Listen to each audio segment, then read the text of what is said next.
யார் புருஷன்? பொண்டாட்டிய வாழ்க்கையில பாதியும் மனசுல பாதியும் நினைக்கிறவன் தான் புருஷன்.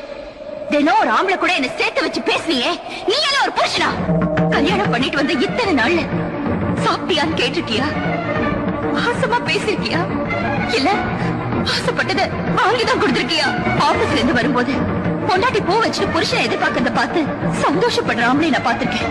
யாருக்கா காத்துட்டு இருக்கேன்னு சந்தேகப்படுறியே, நீ எல்லாம் ஒரு புருஷனா?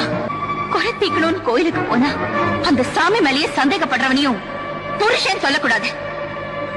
அடே பாரு, எங்க மேலேயே பழி போடுறியே? பெத்த பொண்ணு மாதிரி பாத்துக்கிட்டோமே. அதனாலதான் இவன் மேல ஆசிட் ஊத்த வரும்போது பாத்துட்டு இருந்தீங்களா? புருஷன் குடிக்காரனா இருந்தா தெரிஞ்சிருவாங்கிற நம்பிக்கையில வாழ, நோயாளியா இருந்தா அவனை குணப்படுத்தின சாமின்னு எப்படியோ வேண்டிக்கலாம். ஆனா உன் கூட எப்படி வாழறது? உன்ன மாதிரி ஆளுங்க கூட அழுதுகிட்டே காலம் தள்ளுறத